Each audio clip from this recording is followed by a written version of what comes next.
Oh, hey guys. So that onion load fucked me. Womp womp.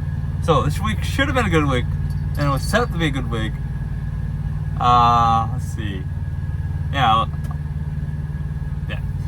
So picked that onion load up. I think it was Tuesday. Had to deliver it Friday in Plant City at a place called Florida Potato and Onions, whatever, something weird like that. I get there, wait 4 hours to get the door, get in the door. 20 minutes later, they call me saying, "Come get your bills. We're rejecting the whole load." All 20 pallets of onions. Reefer had really no issues besides the first day of trying to get back, back down to town. Tent recorder, which I still think I seen in the trailer. I don't think they take it, but there was nothing wrong with it. Nothing wrong with these onions. I took pictures, sent them to the broker. Broker's like, "What's wrong with these onions?" "Nothing's wrong with these onions." The shipper said nothing's wrong with these onions. I said there's nothing wrong with the onions. I even would eat them. All 20 pallets, totally 20 pallets. Be over here just being Shrek. Big ol' onion, crunch. Start walking. And my company says, nothing wrong with the onions. I more or less think, after thinking about it, that it was just more along the lines of, we changed our mind. We don't want this project anymore. So it's we are going to call it poor quality for rejection, and that way we don't have to pay for any of this. Insurance is going to that point, right? Because of that shit, and the shipper took forever to give the broker an answer, I lost Friday. And Friday I had a reload in Tampa that would have gone to Vegas. And I probably would have delivered, I'm assuming Tuesday or Wednesday morning. Like $2.60 a mile would have been pretty good, right? It would have set me up for a great, that's why I say next week should be great. It would have set me up for a great week. But now, I lost a full day. I slept at the onion place outside their gates. They had some side parking up the street a little bit, like little pull-offs. Look at that cat. Cat says hi. And so I'm sitting there, and this Friday's all gone because now everybody went home. I got an answer. So broker gets on me first thing like 9 a.m. Calls me. I'm still in bed. Calm down, cat. And he's like, "I need you to get over to Palaca or some shit like that, and it's over near Gainesville." And I was like, "Okay." He's like, "It's 3 hours, or you got to be there by noon." I was like, "Well, it's 10, 11, 12, 200 miles. I still have to do my pre-trip, brush my teeth and everything, get ready for the day." I said I can do 12:30, 1 o'clock. He's like, "Okay, I'll tell him to be, that 1-8 by 1300 you'll be there." Well, first off, it was nowhere near Gainesville. There's a 50 fucking mile difference, so that was hilarious, I thought. But got over there Saturday, like 12:30. They're at lunch from noon to 1. They came in, and we were out of there in 20 minutes. They took all of it, and then downside is fucking Florida, and I lost our customer reloads every Friday. So this company actually has a customer in Florida that reloads every Friday, and since it was Saturday, I got stuck with a fucking shitty fucking ride to Dallas for $1,500. Shit. Yeah. After what was it? Let's see. I think it was $1.25 or whatever. I think it was $1,500 between the deadhead and my cut. It was $1.16 a mile. Awful. Fucking awful. It was Shaw flooring. They loaded pretty fast. I got up to Dallas. Coppell. Went up to Coppell. Got there a whole day early. And I will give props to this fucking customer in Coppell, right? Shaw flooring also. It was a transfer, hub to hub. I called them I'm gonna be there by 3 o'clock. Will you guys unload me? Because technically it wasn't supposed to be delivered the next day, and pretty much all day, a window, first come first serve. But they were like, "Yeah, well, we work in." It probably won't be till second shift. And I get there like 3:15-ish because I started hitting the Dallas rush hour immediately since I got in. So I was like, well, this is gonna put a little wrench in it. I get there and I go to check in, and I'm like, the lady talking on the phone stood there. She's like, yeah, like I said, you'll probably be second shift. Well, I guess the unloader supervisor was walking out looking for me, and then also wanted to come talk to me, I guess. And he's like, how soon can you get in this door? And I was like, 5-10 minutes. He's like, if you ever get in that door in that 5-10 minutes, we'll get you unloaded before we leave, because they're leaving like by 3:30. It's 3:15, right? Yeah, they had me like unloaded in like 15 minutes. Like, fuck, what was it, like 39,000 pounds, 35,000 pounds, something like that. I thought that was amazing. They didn't have to do that. They told me second shift most likely. I was prepared. I was already backed into a spot, you know, where all the drop trailers were. I was expecting to sit there. But I guess they were gonna put me at the door, and then second shift would have came in. That's what they were planning on doing. But sure enough, they put 3 loaders on me, and they just fucking busted me out. I was like, fuck yeah. So I call, I started blowing up my, Lamar, my broker / dispatcher guy, right? I started blowing him up saying, hey, they're unloading me. And then 10 minutes later, I'm like, hey, I'm done. Let's get a load. And he's like, well, I'll see what we do. No promises. It's kind of late, right? It's like what at this point? Like 3:40 in Dallas. Well, couple, whatever. I'm gonna call it Dallas. And so I sit there for like 20 minutes, you know, slid my tandems, sit there for 20 minutes, right? And I'm like, well, I guess it's time to go park. So I'm like, it's like 4 o'clock now in Dallas. Where the fuck am I gonna park? I didn't think about this. I was like, I'm gonna get unloaded early, but I didn't actually think about the parking on the other hand. So I'm all like, all right, let's see. Fort Worth. I'm like 15 miles from Fort Worth. Because Coppell's in between Fort Worth and in between Dallas, up in the like north side, right? So I was like, Fuel City. I've been there before when I was with JCT. Their yard's like just down the, like literally half mile down the block. You get off that, was it Blue Mountain or whatever? You go left to Fuel City, or you go right at that light, JCT's yard there. And I was like, oh, I don't even know that yard's still there. But I was like, all right, whatever, we'll go Fuel City, and I'll fill up too. Get me ready, right? I get, oh god, I don't even know how fucking many miles done. It took me like 40 minutes to get 15 miles. That's how fucking much traffic on the road as soon as I tried going that way. Because the whole 635, I believe it is, going eastbound or southbound, was all yellow and red as I was going through spots northbound. So I was like, okay, so I should kind of have it relatively easy getting over there. No, definitely not. And like halfway over there, I'm like 7 miles away, right? I missed a call from a broker number, I guess. I saw like as it like rang for like 2 more seconds and hung up, and then Lamar calls me, and I'm like, I must be getting a load because they're blowing up my phone all of a sudden. And he's like, hey, you see my Raycon? You see the Raycon I sent you? You see that? I was like, no. Okay, what I missed? And he gives me the rundowns, right? Which we'll get into that in a second. But I tell the broker, I'm like, hey, you know, I'll be over there in an hour and a half. I forgot about traffic timing, because it is about 100 miles total between finishing this drive and getting all the way over there, because I was going to take the 20. I was going to go through the Arlington way, you know, the very southern way, the longer way, but less traffic overall, which still in my favor. But I was like, I got to get fuel first. I'm like, I should be over there in an hour and a half. No problem, right? A little bit off. About a little bit, I mean a lot of off. Because fuel only took me like 15 minutes. I was going to Sunnyvale, by the way, so if you guys know, it's pretty much all the way far eastern side of Dallas. You really need to loop, like it's way over there. I was going to Lineage. And it was, oh, what was it on it? I don't know if I looked it. I don't remember what it is.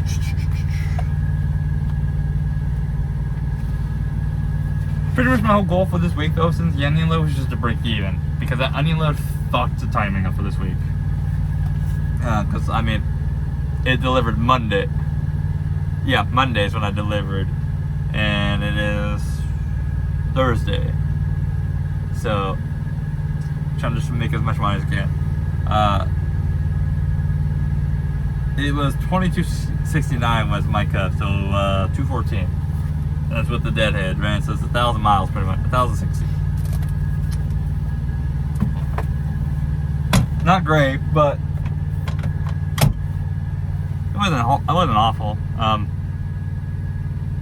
Between traffic, because I took 2.5, like, oh, fuck, I told the broker, I think, hour and a half at like 4:30, so it should have been 6. I got there at like 7, so like 2 hours to get fucking over there pretty much, 2.5 hours. Traffic was obnoxious.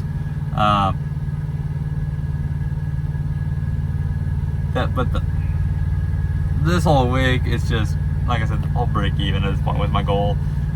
I knew as soon as that onion load fucked me, and I lost my reload that would set this week off amazing. Because when I was supposed to go to Vegas, and like I said, I'm assuming that I was supposed to deliver Tuesday, possibly Wednesday morning, and then I would have grabbed a lid on Phoenix. That would have been a day run, probably, or first thing the next morning, and I would have grabbed something probably going to Texas, because I could do that too in a day and a half. So either I was looking at like $8,000 gross for that, what should have been this week, that ended up being awful. This week it's gonna be like, man, with the onion load's now pushed on this week, but without taking away the onion load, I'm looking at like $3,500 for this week, just because I lost 3 days. That onion load, oh wait, no, excuse me, I didn't get reload till Monday, and I got over to Tuesday. So, correction, I lost all weekend. Forgot about that. Little mishap. So, like I said, the onion load, redelivered. They did give me like an extra $600 off it. So my cut, I made like $500 off it extra. That helped a little bit. Downside is, I did 2 resets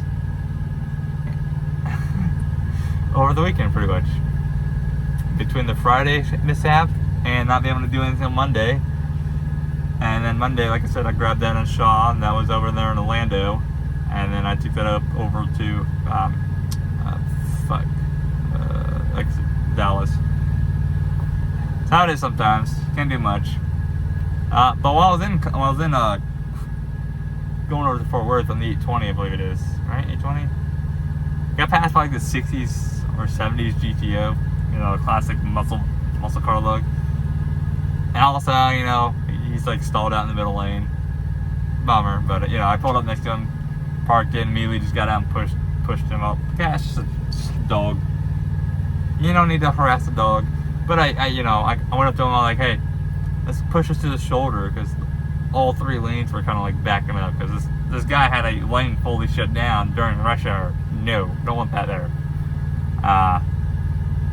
And he was like, huh? I caught off guard, right? Because they weren't expecting the guy to all of a sudden show up like almost instantly and say, hey, let's get this fuck out of the way, let's push it. But like, it was a dad and a son, it looked like. But the young guy got out immediately, all right, let's do it. Started pushing it.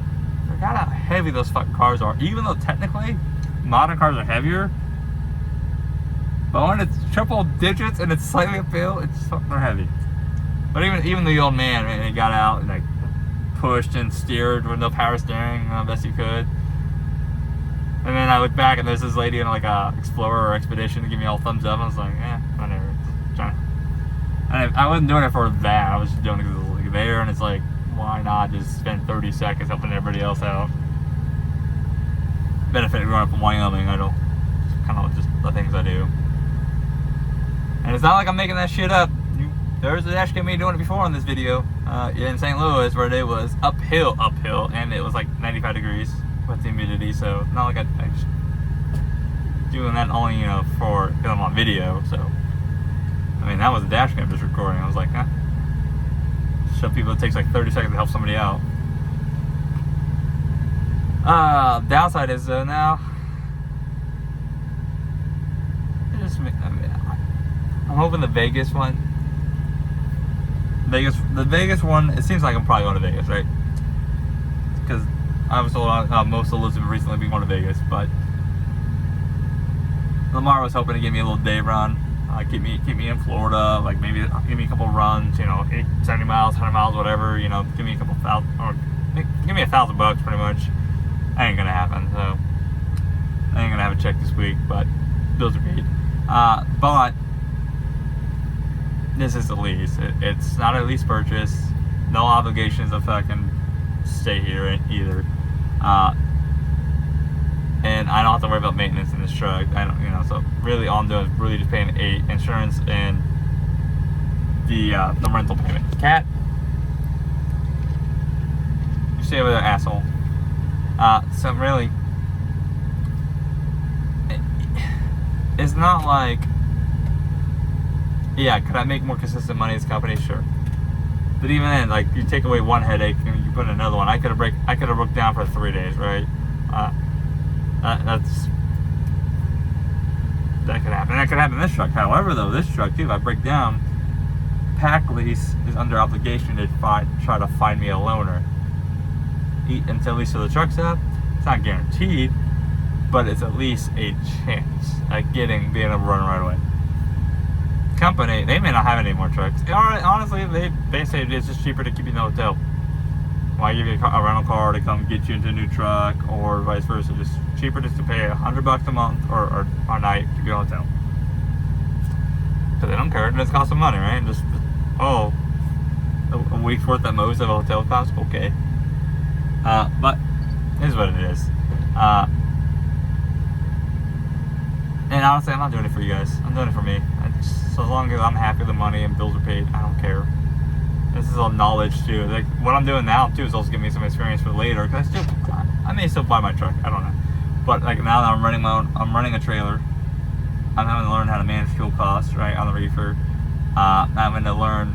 Now I'm running spot market. Then I got to learn lanes. Deal with brokers. I'm dealing with brokers a lot more. Lamar just gives me the load. Then the broker's my job. He negotiates the load because they're looking to make as much money. Like for example, that $1,200 load from Orlando up to Coppell. I saw through our fuel card thing, our app, that he got rejected a few times for $1,500. So he was trying to get more money. So see, it's not like he's just getting anything he can grab. He's trying to get some money. Because I get 89%, they get 11%. So they want to make as much money too. Although, also, while I was getting loaded at Lineage, happened twice, but the week before, what was it, like Monday, the 14th, something like that? A T-fitting on the trailer for the pin, when you pull the pin, for the pins to slide in. T-fitting there, snapped in half. The little brass fitting, right? The little three-way. Snapped in half, no biggie, right? Go over to Danny's, because those are in Phoenix, and Danny's were like, well, we don't have the part, but we can get it first thing in the morning. That Mark Anthony would have lost. That's the reason why. But Lineage, tandem slid, but during the sliding, I guess, or right after sliding, whatever, or whenever I released the air, whatever. Anyway, it broke again, right? So now we're on fittings number 3. Fitting number 3 in a week. So hopefully, it's like $120 a pop pretty much replace. But I was already loaded, so I didn't lose any load. Cool, right? And then like I was tired, and so I was like, I'm just getting out of Texas at least. So I got all the way over to Greenwood, LA. We're outside of Shreveport. Slept at that fucking Flying J. My God, that lot was awful. When I got there, it was like midnight-ish. And I'm like, I'll just get up in the first thing in the morning, wait after my tan, see if Goodyear could put a new, easy fucking job, right? Just a new T-valve, that's all it is. New 3-way, unscrew it, screw a new one in, let's go. Right? No. They're only guys on a road call, so I was like, whatever, fine. Okay, the guy's like, go down to TA, they can probably do it. And I need a shower, because I was fucking sweating and stinky from all the shit yesterday. So I went over to TA, checked in, and got into the bay right away, right? And they're like, oh, we have these in stock. Yeah, it happens all the time, so we got plenty of these, and if not, we'll just rebuild them. I'm like, cool. I'm like, probably like an hour here. You know, TA, it's fucking truck shops. You guys know how it is. So I'm like, well, I'm gonna go shower. Alright. I'm in the shower for 5 fucking minutes. I have my phone on vibrate, right? But I'm in the shower for 5 minutes. My phone rings. And like 10 minutes later, it rings again. 5 minutes later, it rings again. They called 4 times in an hour while I was in the shower. You know, I don't just shower when I shower, by the way. So just, I'm in there for an hour, but it's not just showering. I'm very efficient in the way I do my things. But also I pay for the shower too. So with TA, because I don't feel like a shower, so I'm gonna take a fucking hour shower. I'm gonna take an hour shower, especially for an $18 shower. Fucking ridiculous. But what it was is they literally fixed that fucking thing in 5 minutes. And not only did they fix it, they also reinforced it.